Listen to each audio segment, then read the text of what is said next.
Afele atu le mai mo mai o le tātou turu o le rei tāo fou. Ma lo lava le soi foburia, ma lo le soi folau le rei. Ma lo a foi la umaua, ia lo tu soi foa manuia le nei tāo. Ia e mai mo ina le tautua le EFKS TV. Tal fatu lo sunga feu se mau. Ia ma lo le langi matafi le nei tāo manuia. Ia, ma lo voi lo. Tawata pala, ma lo le su le tāo. Tāo fou, tāo manuia, ia le fumalanga leo le atu, te ina male soi fumaleo lo si o tātou atanu. Ia, ma se voi o le, o sunga fono e se ai peo na si la fira de malo tu tātou atanu, o lo au venia tu sa atu, tātou kasa laua, i nei le lau moi madua. Ia, o le ua te sa wila ma ua tu mai langi le langa le tamwhai ngā, ia le fea wale tala le pen ta pena elu tātou tofi, ia i le nei tai au ma ua whaafonga maua le pa i o le turu, whapefo i whaafonga maua le kālesia, ma lo whai le whaiwa, ma lo fo i le tā penanga i le ngata o vinga o le tua, ia e meise lau fo i o le fea wale tala lei, ia e peo na moli mai a wale whaafonga maua so tātou turu.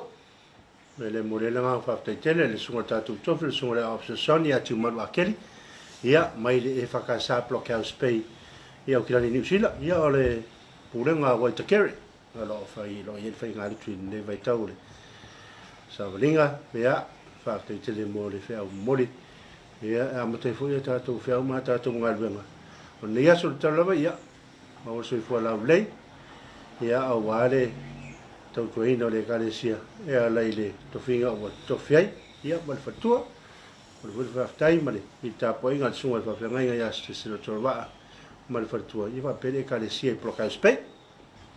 Whamawina foi langa whaaftai nei tātou paanga ngalali. Ia wā whai o na maua le nei whaila inga male turu pele. Ia na mtanga ruenga le soifo maloloina, whape foi le kampani Anko Chani, whaaftai tele i loutou lango lang sua. Ia maise ia o loutou manatu mai le tautua le EFKS TV. Ia wā whai o na maua le nei whaila inga. Ia ma sa wo o le au nanga male tautua le EFKS TV. I le mamalu lo tele lo tātou tudo tainane. I o le tāpo inga le kālesia e le ngata i samo nei e whapefoi ia tāwhai whio lo langi. O lo ai tau malele mai mōma tāpo i mai ai ia nei o tātou tangata. O whalo whātu le nei tai au. O e foi o lo lunga lo penga ta whai langi le rā whok wā wado walo moli mai o le Talofa ma le whaanga le usunga whono. Ia ai ave foi nei la lase mau. Talofa pitoa tuai, ia i le usunga fono le kālesia, mai lawe on tai. Ia se o lawe no whamtanga ruenga, no wha komiti. Ia ma le lo le kālesia o lea ua lau pae, ia ma whapefoi o na no piai i lona lau moi marua. Ia o lea ua, tele lawe ni whātou solo ia sauninga fo, ia pe fo na ele sauninga le au tau whai le pōn pō.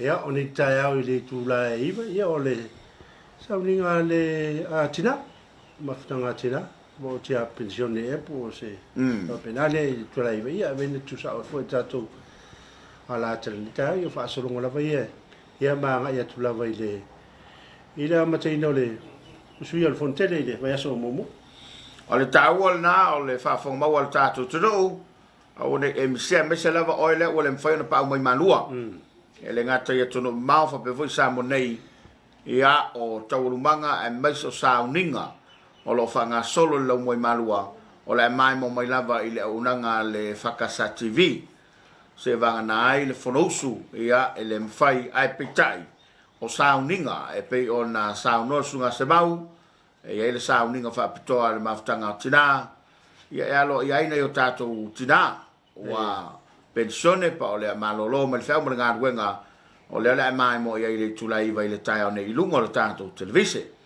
Al pon pole sai mai mo ai le sauninga le tau fai e pe ona taita ia le sunga ile te ma fai fiau ia le uma. Ia, sunga ia le uma faltuesi. O le aviange taulanga le vakasai vala puta. Ia. O le aviange taulanga au wa mainga ia fa pe foi lo la tutto fame te la silia la ei. Ia ai o le foi mau fam talanga ia o le malolo le sunga fa fenga ia tau foi il toe va ai mal sila le kālesia ia ina yo tātou mātua ia o e sa a sālenga sua le tai au ia ma o lātou au na matautua ini tau sanga tele ia o leo le a malolo ma mapatu i ainga i le mai ai o le lātou teimi whaatulanga ina tautua mga luru e ai le kansia ia malo te ato ele na ua ma o mai le tātou porkalama le tai au ma lo le unsai ma lo le whaatotoa Manato na fua e tapena ia awa ia ngā ruenga le rea sofou. Tau tuana lo sanga le mu. Ia o le sanga le mu lava i le anga ia tude. Ia vai ona te malanga anga ia pia ia a vai pia na ua e anga iu tel mamanga. Ia panato a fo i mai lo faiva. Ia tau tuana lava le tatu sanga le mu. Ona pole sa ilunga ai o le upenga te whailangi ma se fōi tātu kala sa le pule Samoa. Ia le saunanga le fionga le minsta o PCD sa le bria malipa. E man to fōi o le minsta fōi le Samoa Airways. Ia ma tā uai le tatala uma o tapu sa iei lo tātou vavao. E pe ona iei le me fōi sa tātou pese atu lavai. Tau tuana le test. Ia o le temo mia. Mai se lavai lātou le amalanga mai.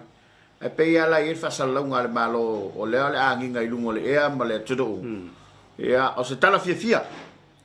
Wa telefo i lātou ia ua numi ai le whau. Ia ma ese ma whelau toa ia i langona. Ia ona o le whau punga ua te tala. A o le lava ia isi me ia whai. A le teimila le rei amatatu le so. Ia ua le o toe whaia la le tulanga. E o fwoi pepatui ma me wapena. Ua e free to come and free to enter. E tau pepatui ni te wai malang. Ia.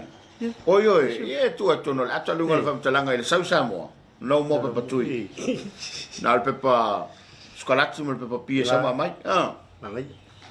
Yo, le mo kua furi meo mo tala. E le whai malanga mai tono le tātou. Watunu umane tele le a fofonga e pe an sauno le. Fionga le minstaile. Por kalamea le po le soal puri. Ia, na u whatanga ina ia. Me uma. O se tala fia na. Ia mai atono fo i wa ta ua le to whare malo. Ia ono le ua to tele na i o tātou tangata o le fianga i mai. Ia e tau poloka ina i me whapea. Tu lola ia i ma le tele o waalele ia lau mai. Tau ngō fielon passes. Ha. E la peke o ka Talofa mai sisi a kuolo lang. Me anga ia tua iai. E o pe o mai ratu le malu. Ele toi fo i le ofisa tu tono wingo le la fa savadi le. E anga ina o topo. La fa savadi konseki. Me wala na le mata mo le turupe la ka fa se pi ka i lungo lo. Ia ngolo ka kala va. Kala va. Ba wala me a fa yo na te fulu. Ia ma ia se si fa ba ia pui lava lo soi fo maloloina. Ia ma pui nga masani fo ie ua masani ai. Ile tau fai lea e no fo le fale ma aua nei pepe setu le fa mai me le fa mai lo tātou tiro. Ia mane fo ile ato i rosi si fa mai ko lo fa i o ale ko viki lua kasi ko vika lua. La ka ko uam ka ave ngi ko viki o sui o le ka pasi ko le. Ia pe fa ngolo fo yo fa mai pongsa. Wale la wai pongsai ma fo nga pongsai la ngona. Pongsai fo i manatu ma. Pongsai to i male tunu pa ina va. Ai fo lo fatu. Ma balo atu i fo ila tol te wa. Ma ta watu o lungo lo penga te failangi o la to fa Talofa. Ia ma lo faanga. Ia fo na te mai mo lo mo malua. Ia o le au ina tu sa ato tato fa salongo i malua. I to mai o tato faliu peli. Ia o le mate fasalau tu sa toi matsunga se mau. Ia awale tautuino le tanto tudo ile malis. O le ua tato no pia fatasi ilona la mua. Ia wal fa momongo le kane sia mole ni fo i do va yaso. Ia wa do va yaso le ka kingi. Ore no fanga le mate ia mo si le fiale. E vanga le i maru e pui e pedi si tu e a centenari si tu. Io ia e fala le au 5 si tu. A fai vo ie. Na te fa fo mai ia o le te nei lo mo ia fe mai de. Da to tal no ma fa soa. Ia mo fo ile va no tato te mafta. Me se lava. Yo sunga fono mai fafo. ma to tele ila to le ua tono lo mo malua ia a le ua se tau fai mai ia le au insinia mo le tu mo tatu fatalofa marfanga ia la mo le avanoa tu mai lo fatalofa ia awale usunga fono le kalesia fa pe fo ila to malaga mai fafo ia o le ua tono lo tatu tudo ai o falo fatu mo fa malo atu le ngata fo ia ila tono malaga mai fontanga ia al fontele ia fa pe fo inisio tatu tau ainga mo wo mai masani ia o le u malanga tafa mai ia no mo mau lo wa fafo ha ka ilo fo ila srikas pe tu sa mal bele o tatu tudo ile tele o mataanga ile Malaysia ia o tele ana ina fo mata wina tono o tatu tudo ia mau au le ya samo wa i roa o si dia tu la le yo sa ia no ta penanga lava no mala alfanga nei vai tau ia ia o fam na tuina lava le ona skuta sanga tadu no tu ta si ta to tu ia o le ise no upo se la alfanga o to fa ta mane mana ia tu tu ina ia a o ta dia pe ia ta to fatalofa balfanga ia na to fa mana to tu ta to do ia o le matala ta to penga te fa langi fair light mai mo yai o le malo telo Amerika ia o le territorio Hawaii ma Missionary Samoa ia fa pe fo ia le malo telo Australia o le malo New Zealand pe o manga makangu ia lo mo ko se pe ka mo na ia te va to le o le sa o le si pizzina te le si el pol sabes io Filippo o io Filippo Oi, Filippo, ia. Ole, poi cariai. Io credo la Pea pai ni. Ole tulanga le na, ia le foi awa ia toila na fionga ila mamalo le malo le sofo. Le fionga ile tumele li fano vale to solo vile lua. Ia mal sofo ia famosili le nafo. Fai masuyo le tatu tudo, fa pe fo ile to fanga fili. Ia manise lo ofisa le palemia ma ka peneta ia fai masuyo lo tatu tudo i to sa ninga o le faao malo le tau pulenga ia le fionga il tuta mai tai fitu se fuluto sanga o ve matua kwa umiso la fa pe lo le va sfulono ele sa ma di wele io ia no wingo le lo sfulono on tau sanga dena tu puoi filia ia sa mata watu yata fai sita la vou o tuta mai tai ia filia lo ve ma tupu malo ta pulenga ia le wa fai lo bai o le wa ta pe bai ta to lo fanga a mai sal fatal fa bai o ta to tudo i lunga lo penga te fai langi ia fo na fai lo wa le mai mo mai Samoa ia ele ngata ile o ta to paanga mana yo ta to ainga o lo ma futa mai le polkalamo le tal fa Samoa le taiao ia o fo fa tuai ma fa malo atu ia ila to le wa tau no mai la to fa Talofa ia awalo tato tudo a matanga a yesi good morning manu te leina ni yaso ila lofo le tua ka bless aftai fale Sofia Talofa man wi ni tau ia man wi waso fale le fa aftai tau yoane ia le nai pat mai ora ao ia fai mai malo wa fai lo na pat yo o le malo ia malo na tam foi mai ia awal tato por calamo le nita au fa so lava tato ia fa pe foi ona ma futa mai ia le atainulipi le atainulipi ia ol pachetas yo le morimena amnianga tato por calame Tonga to filau fatu sione wai swai ma lo ele le from tonga i lo sunga manuel ne yaso ya te olua a pele manu tato watunu Talofa lava fa taito filau la o fionga en salvalas yo to toli ya taio fo e fakasa church tamaria mata tatu nei LA California fa tai lava le fakasa TV Samoa mo sauni ngom lava ile fono tele malo ia le lai mai mo mai ta fo mai se ia ila to le fai no mai ia le mau mai lungo to tu le fakasa TV sounding ol fontele mo ne foi to sanga so la ta to Ia, lona lau mua I malua.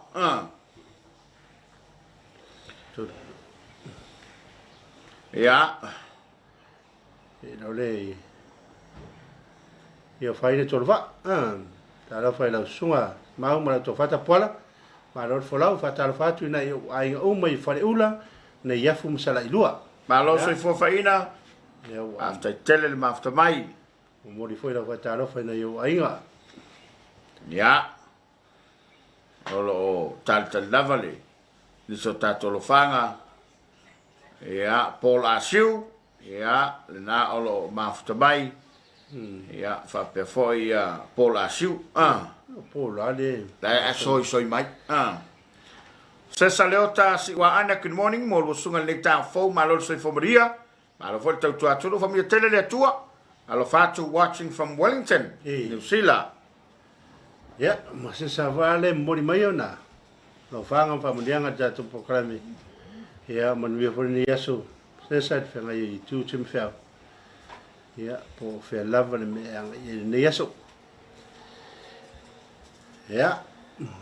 Lo ma le paso solo mai lava ya. Sammy Scott Swinger, good morning to Paula, mo so atau ma lo se fo manuia ni ta fo. Ya, ma lo vole. Se mo me langi ma Sammy. Tun mo fono longo vai afe, good morning to Paula, mo sunga le nei ta fo. Ya, good morning. Fa aftai ma lo ma aftamai, da to pokala me ni ta. O fo file musa mwelu le o vai atu le wa. Ai melun sa. Ma foto ma zato po karamele. Ni tayao, ta alofa malor se do sunga male por karame ka ples faftai afo. Pai langi press. Ta munui do sunga mata nei petesa America Samoa. Ya. Ba viane falanai, so fo munui do sunga le ta fo, munui fo fanga ne yaso faftai. Sta sia falili fa tal fatu do sunga fa fiao ta pal. Viele tu lo munui o do ta ton fa pena fo ina ya uma.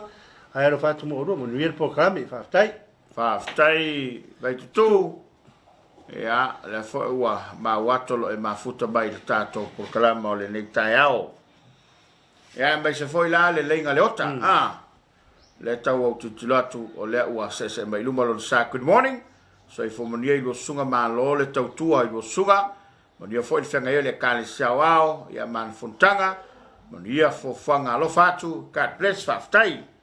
Awa aftai ma aftai mai. Nui a wane aso ma. Whiau matiu te whenga iei. Ya, o le ka so ta manuia William Po. Ta manuia. I lo sunga ni ta fau manuia usunga fono a sio tātou e kalesia lau moe malua. Lo whātu I si mātou pūlenga Wellington I saute. Ta inga to ina whātonu, whātu tūdi setu. Mare fatua ya Mary po fa pe fa ngai un fatua mare aus fono ma futatu I Alistown Lower Hutt when we aso ya aftai alo ma lo la vale on sai ma lo fo I fa aftai mo le lo fa anga ya ore la mai a so ma la vai ya to tele ma lo tatu tru ma futa mai mo ni mai o la to lo fa ya noti fiu va ya fai ngoa fa mai la lo ulu ya alo Benjamin le wa ma futa mai le ta amuia ya ai ma Benjamin piu de monga ma lo le soi fo moria a pe foi talanga ono o lo fa con money mai Kiwiland au noti fiu va ale nai ta poi mai o Sydney no Sydney nai ma futa mai noti fiu va ya fata lo fatu ma fo fatu le taiao ya po fe ngai ya noti ma ni ngaluenga ni ta wal mu kwa kai po ai Australia ya master ta lo foi lo sunga fa ta lo fatu si o ta ma ale sun aleki ya nai Bertina olo ma futa mai no fa ta lo fatu fo I le NKF I mtotua ya manuel waso fa ta master NKF o le fa matoto ya o le National Kidney Foundation. E. Los pilisi ia o le nai fa talofa mai fa pe foi mareko se yuli. Talofa te pala mal sunga fa fa ka mata matatu malua. O soli malo so fo moria malo so fo maleko. Malo di maleko le. Ai pasi mai talana le pili ia. Si mai lo au ia si ato matulima. Evelina fata ia le avoi wa ma futomai tato program le so fo moria sama ta pala kun moni ma lorta watai fo moria le tuai ia I fa mutiute aftai Misi partai so seu ia manuia le lutai au aftai sportaiso so sene seu pule. Good morning from Sydney, Australia. Public holiday here in Sydney, Australia. so Remembrance the loss of Her Majesty Queen Elizabeth II. Always up early for your program. 4 a.m. Sydney, Australia time. o foi da suma lo Australia Le lope o malor fonkele lo pe ke o ka so malo lo ko mai. sa to atan fai tai au Sydney Australia aftai so sene ma mai tato programe io le fa lo ngoi fo so fo manu ta pala ia ma suma smau ia o le fa mai Alaska le lua fa Talofa I so Malo fa le. ma mai le O suli a tulu so I fo manu lo afionga. Ma tatu lo programa to fil ni ta fo mo ia telefon tele malua. Pa pe foi tole fo sa vau. Talofa lu sunga ni ta good morning Melbourne. A mata foi nga rengo ni ta ao Talofa lava. ma lo telefo alo la ma mai pino mo io Melbourne foi no tu early morning al vanga Ia, o la wa le yao le. Na foi ele fa Talofa Benjamin io penesa fa ya ko pa ta por male fai fiao ta manuia le fono si ta tu e kalesia ia le ma futa mai penesa mai Missionary Samoa Alo so foi penesa. Ia fa pe foi a misportation Manuel Wotaiao. aftai Ia o Benjamin vai fa Talfatu mai El Paso, Texas. alo Benjamin aftai ma futa mai O yese fa vaonga le na Manuel Luaso le Taiao. Manuel Fontanga le Cansia.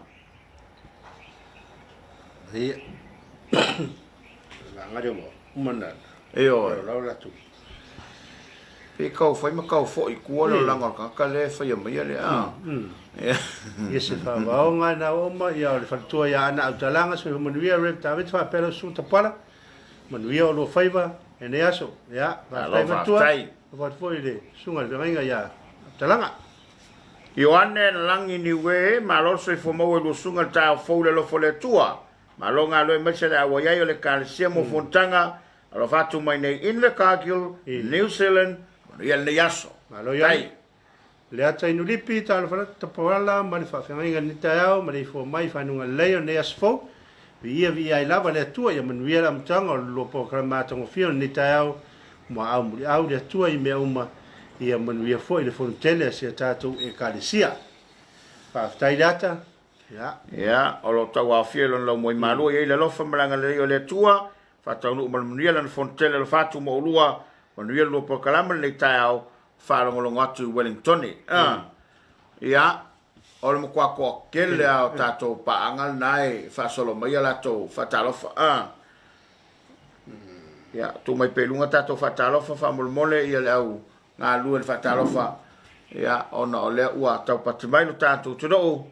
E mo moli fabrianga malofanga wal fonteli mol ne foi to sanga ya mesel tato no pia ele la moi malua ya to e fatalo fatwai ya ila to la wa ma mai tato fa salama ya awal ne ta manino mal ne ta to ai lo foleli ya va ya tu wa lungo tato screen ya ol na wa ya esta so tato lo fanga e pe ona mai mo mai lo tato tudo ia ile nei taiao le stoffi ia le lava o tato o le fie le lo foleli mi fale al sana fa fele ia to nei ta fo ia lo sunga o le to lo fanga lo sunga fono se mato pulenga mai maunga kia il to ina fa tonu ya poniu mal fa to ya niva mai sena yo matua fa lenga ya tonne o ya le tuala alo fa anga mai le kalesia EFKS mangele preach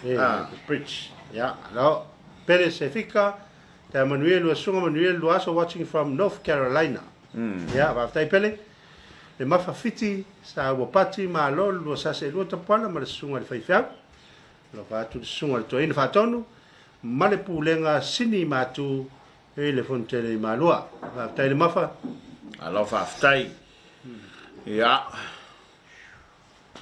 Atalo fatu le to fa fata na yangi me ngola wa Ole kau vai aku. No te se va fatal fatu lo pokala Maria le fono se ta ka sil ne tu sanga ta po ya nei Sydney. Alo mati de pule ma lo ta pala ma lo so atau mata tu i Long Beach California men wir ne yaso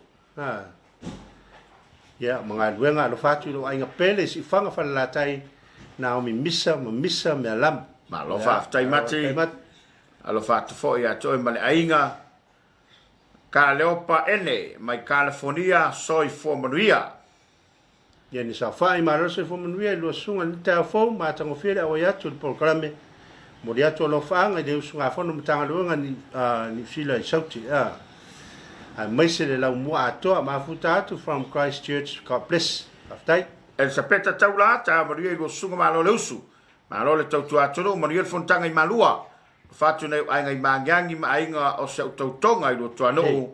Alo fatu ya ta pola male ainga mai Long Beach, California. So pa anga de. Maria yo lo fa anga ye mori mai awane ngalo tautonga. Manaya. Kelvin Stowers. Ya, malo se fum neta pola male sunga le faifau, neta fo mon wier fe nga yai mtiute, ne yaso ka pres fa ftai Kelvin. Malo fa ftai. Fa pe foi na mafta mai mangele saolele tavai. So i fomunia i go sunga ta manino i le lo fo le tua, moriato lo fa anga i so mato fa feringa, ia fa pe foi mal tua, ia fa per fai au ya pensula mal tua, e avatu nei au kilani Nusila. Malo se fo mangele, malo fo tapo mai. Fia is fatua. Tasi Isara. Tala fatu from Brisbane, Australia. After mal programa tongo fia man wir telefon fonga neaso. Mon ye foi fonosu ole kale se pele. Alo aftai. Fui ava SP. Fatalo fatu. So i fomurien le tai malo nga lu malo le pale. Maria lu fenga i matiute. Bless. O kalangolango se fomurien lu sunga ma fatatu i masten New Zealand. No fatu programa man wir lu programa aftai oka. Alo ma aftamai. Le va a seve chama patea awang le va a seve malo se fo lang matafi sunga fa fega pa le tele ta pala bria tiu te le tai hao Pati Wilson ta manuia ta ala fa molo sunga ta pala mo so ta matatu pangpango Missionary Samoa malo fa ftai matanga Samuelu langi matafi lo sunga malo to to bria por kalame matatu i South Auckland foi fallo Salvarasi James Yao. Good morning from Auckland. Yeah, good morning. Well, Fale. Alo faftai. Mala malu. Maria la tato sunga fono. Fale olo satiu. Talofa lo saselu so fo Maria lo sunga ber por clame le ta via le li. Lo fanga ber sunga fono tanga benga ber kau ni sila. Sunga traina ber finga wenga fai au ya fa pe foi le kalesia to EFKS place. Po manu Kereri. Yeah, so Manuel lo sunga from Georgia, Atlanta. Ba lo tu levi so Manuel lo sunga ber por kalame alo fa anga mai sini au se talia. Mayese, good morning to you guys from Hawaii. Aloha. Hoi lo mafta ba ya. Matil pule le fo mafta bai le dia so fo fatu mo lo tautua matabatu i Long Beach, California al fatu mo olua. Le va ngade mai Long Beach no. Sala. Pula leota morning lo sunga ma lo tautua from Sydney, Australia. Alo fa aftai. Ya, ole mata watu nisi ol tato tudu ole wa ma o mai tato por kalama le tafa pe foi fa malo longa ta seni. Ma lo so foi lo sunga ole mafta mo le atu nei Christchurch. Ai. Ka ki fa sala ku malua la ka ki fe wa isolo mai New Zealand ma America ma. Ya ono lo penga te fa ilangi mala na foi tautua. Ai manato lava vai foi tano kalama. o le ua tāpena mai nei tātou whaafianga le rei tai ao ia ai se I linga e tia le toina. Yo. Ia ma sei ringi mai kai. Ia ma sei ringi mai sole kamelo ma kingi ri. Ia o le atali watu mo si tātou whaafianga e vai fo tātou kamelo le tai ao.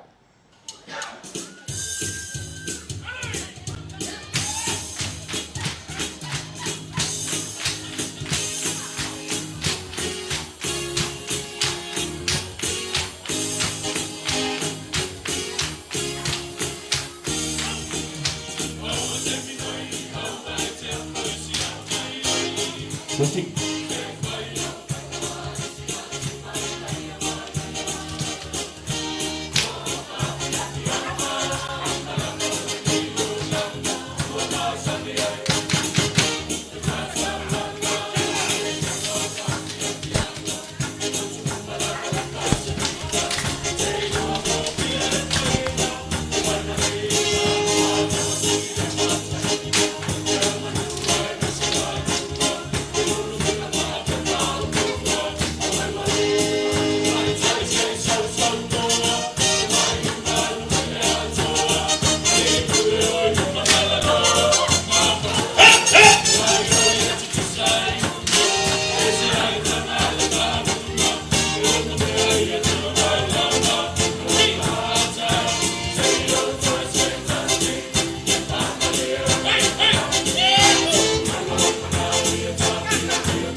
toi fa fele yatu ma fa balo atu ile tapo inga le tudu e me se foi lau mai mo mai. Fa fianga mai Samoa. Ei. E fa ka sa Samoa ya malolato sao le tato pokalam e man to fu ma lu e pele ve mai il piccola Samoa. Ya a le na la wa mai atu la to fa fianga. Ya auto fa nga solo mai foi tato lo fang. Te le tato tudu le o Boli mai la to fa balo me se la to fa dianga bolu sunga fono ya mai se lava ila to ole pa au mai ile fontele ole ni foi to sanga ya ala mo o fia malanga vai pe o foi o sale mo le te o sela ma ta pe o sale mo foi de fa fiel le fon il tato fo salama pula leota morning do sunanga balo le to tua mai sili au se talia fa ma longa ta sen ma lo se foi lo sunga ma futa tu nei Kaisete, malo ma to mai fa malo. Kaisete foi ni sila Arisa fa ia so fo mo dio afionga ma dio unanga ni aso watching from USA alofatu. Oh so. Malo arisa. After ma to mai. Malo fa after ya. Yo foi dio saka wa. Yo, arisa sa mai nai le no la talata mana i fio. Alo ya fi ya pesa. Talofa do sunga per proclame fa aftai o tala pe patui o levanta fia se o mato fa sia fiti manuele sunga fono mai me pone saute malo aftai ia on sa ai tu dici eu pe tau mai nei fa fia ya ole fia langi malo tau talofa malo se fomrie lo sunga mulea to lo fanga e se mato e kalesi lo vi ma sunga fono lo fa tu sunga ya tau apai tau tonga ine yafu tai lo fa batu mo tueka in sila ya lo fa tai pio mi ka te o so fo modio lo sacerdote pala malo satau lefta mata ngal wengal tao mata batati Auckland Airport in sila wa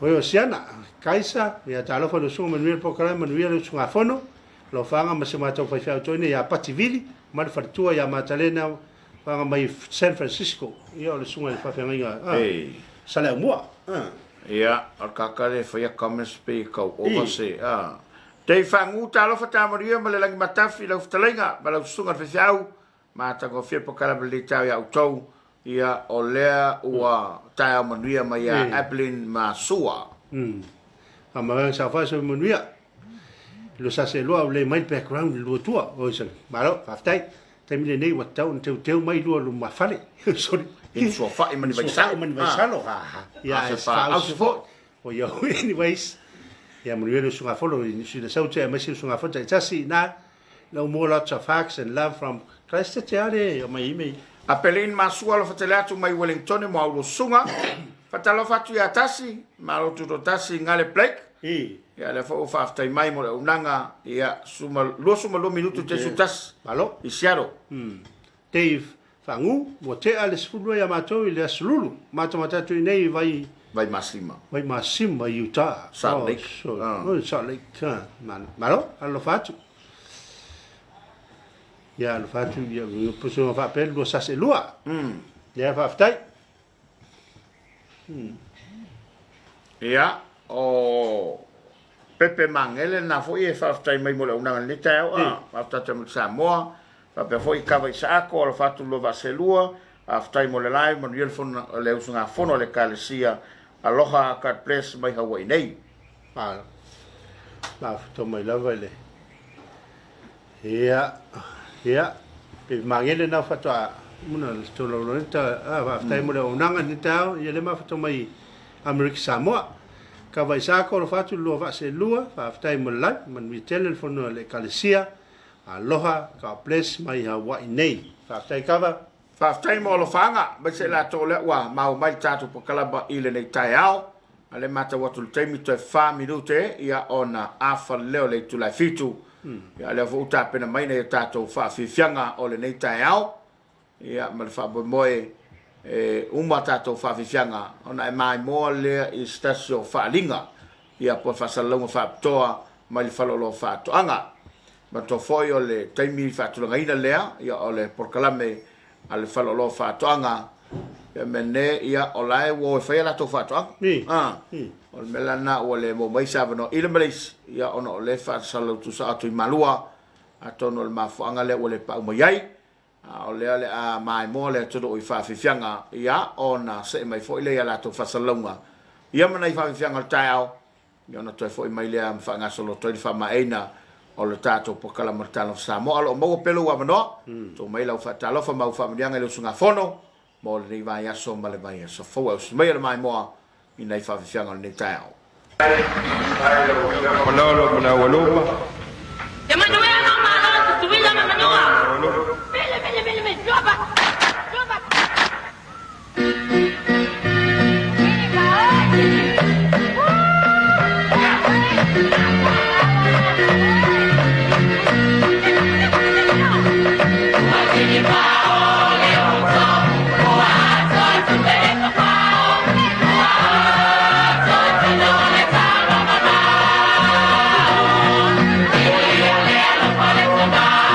Yeah.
Fasisilanga taua mai le fale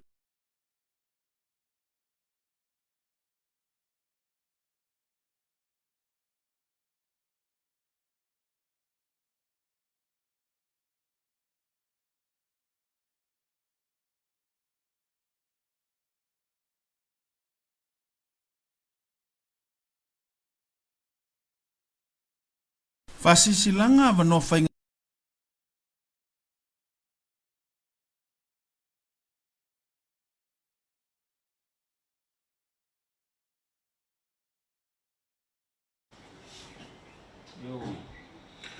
Whawhele iatu ma toi whabalo atu ia i le mai mo mai le tātou tutu e pe o nei ai i le whawhianga mai le utalawa wa iwa. Ia o le taum whai atu i le tātou wharinga tāua mai le whalolo whātuanga. Ia o le whapeo le atapu lia lo lato ofisa i le se aso neva yaso. Stona. Ia ai ono se lato sue ngā olo. Stoptic. Nā rai. Ia le matara le lato la i fungale. Ia le tūlanga le nā mo le silafia o le tau whai mali tātou whaasalunga le nā. Ia mo le silafia i lato pāanga le tātou whalolo whātuanga i vaitele. Ia e le talaina le lato whalolo i vaitele le astonai. Ia whatu a tatala i le vai asofau. Ai whaongai se au nanga e pe o fungalei. Ia whape foi salolonga. Ia mo au whataunga. Ia a te nana le lato avano whainga ruenga le nā. O lo sa ilia a wale no fosila fia le mamalo le turu ato no staimi o le ato e mai mo mai ei. E le tātou whaalinga taua. Ai whamalo atu lava. A whai o iei ni usunga whono o mai mo mai tātou kalaba le tai au. Ia malo le tautua. Malo le tautua wai o aso whapenei, matai whapenei se mau. Ia pe o ila tau lava ia e matau mai ei me umale. O le whono nei. Malo ko le usunga whono le. Ale pulenga o whengai nei mo tātou whenga lotu le. Nei Nongol TV. Aso Nongol TV le whai pulenga o i takere. Ia le nā whia fwoi o visa le. Manu o whiaf. Ia whaftai e le sunga le toina ia ale ki le o nai. Malwhalatua i whapele. Ia e sunga i whawhengai ngā le. Pulenga lo le whalse food. Ia pulenga le o i takere. Ia o no le whaalualu. O mai me nere wawe au wa usu mai. Whape po. E mama otu se meo e to whai. Ne? Rato i tua le whalfon. Le al wharakalaka i whao. Ke wea ko i kaka mai whisini o i po wheme sa i to whai. Sa i to whai. O le mea na o le lau tau wha mani no atu. Le o le te to whai tua le whalfon. Ia o le me tau dia o le tono le ai. Aioi. Pe moe ai whea o manuala iei. O manuala iei. Ia tau tuana foi matatou ia le au vanga foi le na me tau tuaina le fono. O le wa. O le ta le sa la mo. E la vea su le o kama ngari. Ia. Ia mo sa o le canteen wa pe o. O le kata mo le. O le kata mo le pu. Mo le pu. Ia mo o le kaure mo se fa wingu so le o. Mata watu le ta o le wa nga solo atu ia le sauninga le ai tanta o mo tina pensione. Mata watu le wa nga yatu ia le totele. Ia awa le fata afarfito. E pe fori nga mai o le iva le lotu. Le iva. Au te lore me wa lai ona tope mainis. Ia ina te ole mo se no fo. Ia wa pole alfia te le la li pe. E tumo e maftanga tina. Ia waile na tina fo. Ia fo ila to e fia awa sauninga. E moli mawina le sauninga taua. Tasine sauninga taua le kanesia.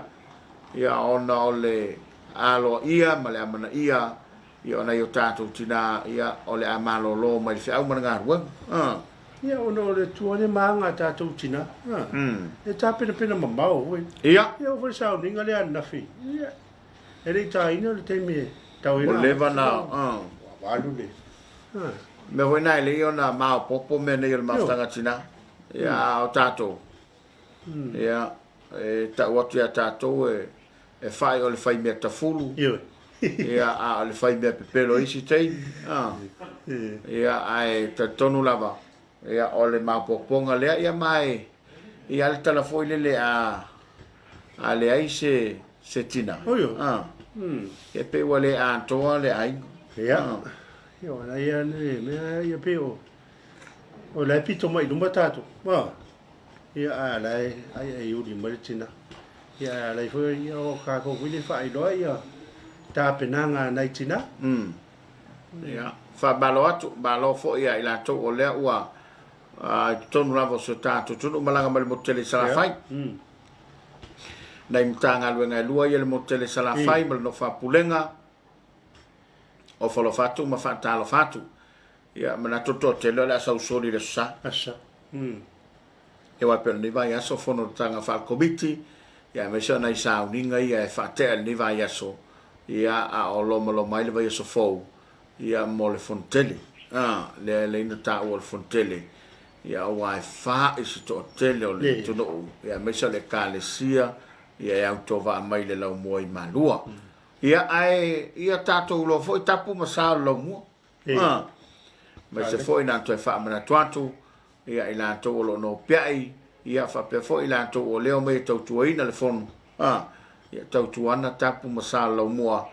Ina ia mamalu, ia manuia le usunga fono. Ia mol ne foi to sam. Ia to hono fa talo foi nei kapteni ma wa. Ia o la to fa ve ina le malo su tato nu le vao. O muri fonua nga isa le longa i fa pe foi nga mai isa le longa anga i muri fonua. Fa talo fatu ia tu la fono. Ia me se foi ia o le fionga ia pese penina ia male ainga ina i corona i California. Lai mai mo mai le tautua le whakasa TV. Ia o folo fatu ia tau. Ia whape foi le fionga Samoa. Ia ma le fatua me lini. Ia ma ila tau o mafuta mai foi i California. Ia me se foi ia o Marie ma tautua. Ia me se foi o le mafuta mai ia tau mua. Marim tau mua ia o masoi cho ma mafa ia fa pe foi ia selau ma sen foi fa ta noa ia o le timna sal pule Amerika tono California ia fa pe foi ia to tele il malo tato tu ona pole sa e fa tananga le fionga il milstao pe si serve malimba ia o lona popolenga ile mele wa nga i mai ia to do i fafu mo mia tanta whaingar wenga. Lua afe lima se lau lesi Mr. Apple. Ia ai lima se lau tutuila. O le whanau naunga foi lea ina ia to tele ia ila tolo mo mia mo nek taimi. Ia ta wala li fionga li style and sound angana po. E pe e o lewa manao ia Starkist America Samoa. E tu uma ilalo ile process foi la de malo per melea wa i tangata ile au piki ia le fanga solonga tu ola to e anga ya tu America Samoa ia a o tu ngalunga la o le fionga le minsta ona o New Zealand ma Australia ngalunga fa vai o lo la tu tapena ina apitanga ya America Samoa ia pe falling mai tala foi le api ma tu aso ia fa fai mo me o talonga ma so ia e atu tato ele no fo se fale stas e talapi foi le tono no pe to fa penale fa nga so longa ta pule a mo me Samoa e o le fo e talapi tono ainga ia me Samoa e o polenga la minsta ia e ono tutupu mai ni fa fitau a o le avanoia o faftai ele malo vano no ia fa per ia so wainga te tu no fo ele a faina la melna tau tala tu mai la melna ia ai pe ia fo ia mata watu ile fanga solonga por kalam ele foi ese loto tanga fingalo e tau lava na multa ile me fatu la mai ele Starkist ia e fa mautu mano foi ile me ala vale pui puinga awa a faina foi ele tu le leo le tu no foi ai ia ma wala melna e pule lo ia pe fingalo pe le fingalo a foi no foi la inga wa sign po to fia el Starkist e tawana le fingalo a wa le fingalo ia li poti lo le ai yo a me o pai mala fai le wole fingalo ale o sui kai ko ro nge O le ma ia nga le ngi. Le ka. Ya fa tai so le mau. Ia wa le tatu te o mau ai I New Zealand ma Australia ia le la vai la tamai America Samoa. America Samoa. Ia penga le fai kula era quel vale. Ia. Faso li minuti ona le sa mai faleolo. Oi, ia la ngale. Ai a fai la te Talofa ngadi. Sa oi, tot su minuti. Ane. O le tuta ua le na o le te Talofa ngadi. Ia, le melena umalanga ini. On toa mamau. Fate fa o le mamau le lo va le lego. Al mamau sa o ta vale mai vaite. Ia, sale. Ele fe gofi. O tu pe ame. Ma nei o fangari pe o nga tonu ele. Nga tonu ele tu. Ia mai fe gofi e tua e o tafale wala o tafale. Aso lose fulu. Na la me fa forma le vale le solo el paseo. Le pela o faleolo. A fa ila o ka o ka le ka se solo pas. O nga ka koso mai la lo ele fe gofi. Pero tu langa na ta wa fi nga lo le malo to te tala le vale le faleolo. Eu o ia fangali eu. Olo o ia ia tungalunga o fana ngolo ngatu ia tungalunga nis. Fa pe mo to tele mai ia ile casa e fa be fo ia le ia matua ele fo mana vale le fonga Ma vale vole. poleva e fo ila to o fia to sanga o so i fu ma ia o la lava so i fu ma lo ina le ia ono o tanga ta lava e pe fai matau ia ina yo na winga la itina ia malenga ngana fo ila la mi ia lo Samoa ka fo ko se mele ia no fa le tono fo ila o le wa ta pena mai le fa linga le nei mai le tato fa lo fa anga e pe ona tau mau mai sa tau fa atu stai mo sola ale uta pena mai mo no se fele tu a mai e o sina fa fe fianga ia wale tau to lo ina le mafta mai o tato tu o se mai mo e le tato fa linga le uta pena mai Fasia silanga taua mai le fale o lo fa to anga. E fie failo atu le mamalo la tunu e fa pea. O la tapunia le tatu la I vai tele la sotona nei. Aso lo se fulu fa se te malu o lua. Molana su enga o lo masani. A o le amatala pea le tatu la I funga lei. Mo a o tau fa taunga mai le tu la fitu tolu se fulu le tai au. Se ia pa ia le afor se fulu male lua I la uli. Ma le fa lo lava saini ai le pulenga. Fasisilanga vano fainga luenga I le fale o lo fa to anga. Mana o mia ni tama fainga luenga e to fa. Nga lue ma losi to e fa maoni. Ia I le vao le lua se fulu tasi. Anga I le tolu se fulu ono tau sanga. Fa mole mole tau au mai tu si talo sanga. CV I vai tele po funga lei. E fa ngata tu si talo sanga. I le aso lua se fulu tolu o se tema. Lua o lua I le tu lai fa I la fiafi. Numeren fa so tai lua lima ono valu. Po le lua lima ono o. Ilona la I vai tele. Funga lei. Po le Facebook page. Samoa Agriculture Store Company Limited.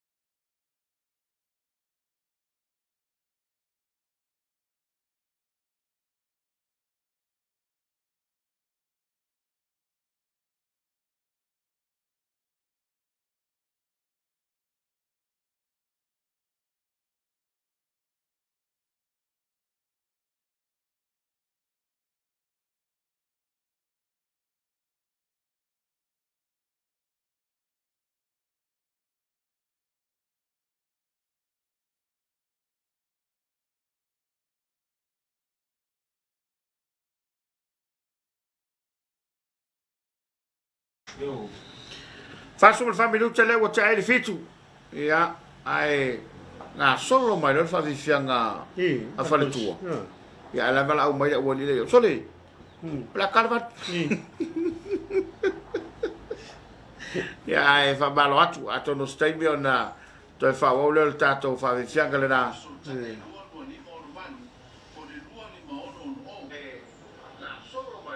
ia o le tulanga la e pe na ia il tato por kalama le tau ia ele mai mo mai so tato todo ia fa la te fo mai malua ia o le la fa nga solo sounding atina le tura iva le wa ta pera mai ia le sounding atina ia mo le lato foi fa boy ia mani so sounding la fa tutto le so o le iva le te mo sounding ale fo mo metalo mo tu fa tu mudia le e ke ma ko fo er ka mai ki king sa marka Ni yo kase se ko Si, maka. i. Au te lo lava. O lai tai. Tai. Ioi. Se tanga o le kabekiki e. Po fe fo de menga ka ai de usau foi mai le fam talang. Ya au te lo lava ya o amata o nga solo mali atu. Te lo ele. Ioi. Na solo mali atu. Ai le o le fam o moto atu. Awa a fai nei ata o te tu. Ia o le vai ala i lu makulong kau. Ia he. A malo atu fai mali mai lo sa. Ni lunga le wala. Fa na wa ta pena ta fai nga luenga alu fia. Alu fia o te fa no noa. A fai li fai sa malu ta. Ia fe mai nei. Fe mai nei ta ofisa nei malua. Ia o le mo se ti nei. Pe fa pe na te le o fia ni ta. Ore ti velo. Io. Ia pela mi le family spanga ma ni pa ma na ia tulu mal tala lau dia ni vai salo mani ia ma nei pa nei nei pa angan yo ai fa balo toi don sai ma lo fo la pa le so tato tro fa ma lo tu tu ta lo sai fo balo loida fa pe foi la unanga anko chani fa aftai tele tu wanga lei wa fai on fa tonu wina tato po kalaba o le Talofa Samoa i leta e au, ma leta e au. Talofa ia wano moni so tanga wenga, kamparing pisirisi, ia e fia awai le tato por kalambe, maua lava lo wanoa, o lava lo wanoa e te langwai, ia i por kalambe whanga solo i lungo le tato walata, man to foi le tato walata se mau. E tu sa ma isi fa televise foi ia commercial. Fa pisirisi fa salonga, ia maso se fa salonga lava, e fa tau no ele pe isi fa televise ia ele ma fai ona la asia le level na ia ona o tula fono ma tulanga fa pena ai mo le se fiel tato tro ia o le tau tu le na le fa casa tv ai lo ta office mau o le fa pau ma il ta por kala mo Talofa Samoa na no fai o lo il tato por kala me ia o le fo ma ia tu foi lava no la uso mo ta penanga mai sei nei awani e se me fa le tonu ya wale soundinga al maftanga o tina e pe ona fanga solo ona e msia tun mai pelo Facebook ia el tato mai se ele te mai mo mai fafo el soundinga le tina ia nei le tulaiva fa pe foi tato sabonei lo mai mo mai lungo televise ia fa wale mfa pa mai malua ia ono ni so fon fanga ba fon tanga po le lava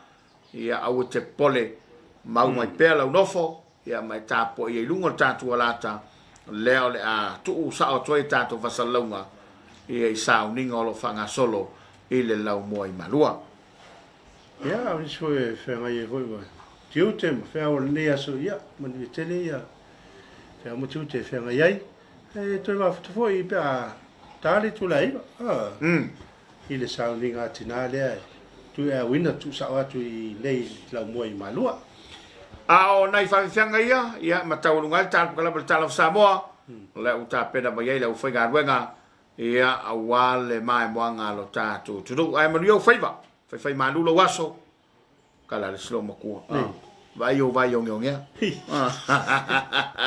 nai fa fianga ia tau lunga tal kala ba tatu te fele stai me luma molte brei to fai sei fua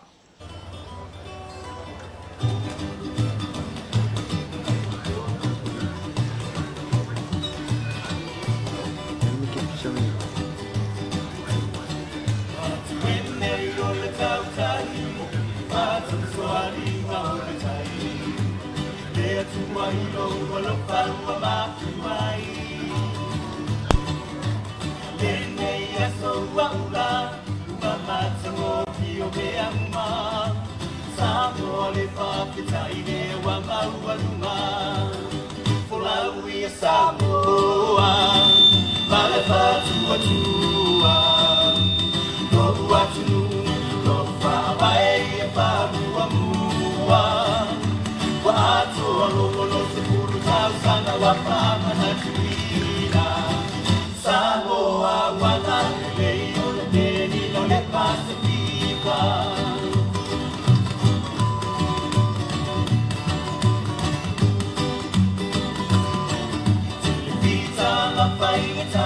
Masai na mai tato tua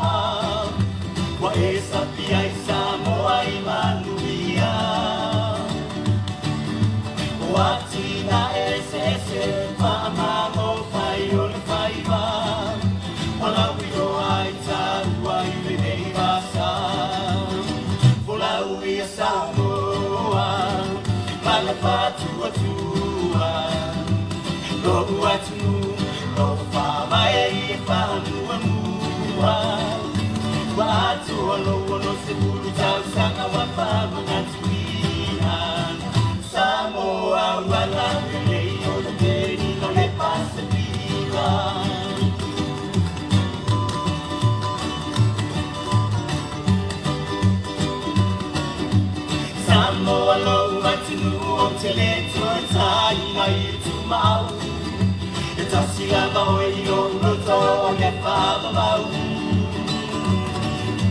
O ani putia ua sola Pata pea tu le tai te fora Ai a pea lupani tato Ia uki le ola Tato pati patia ma pia E pua olu sa olu tonga ua e au ia Tau penga e loroto le tai Turi i luma so tai A mea lea tua e tai lea Maho tau tai Pulau i e Samoa Male patu atua No atu No whaamae i e whanua mua Wato alo no se puta Sanga wa whamana tuina Samoa wala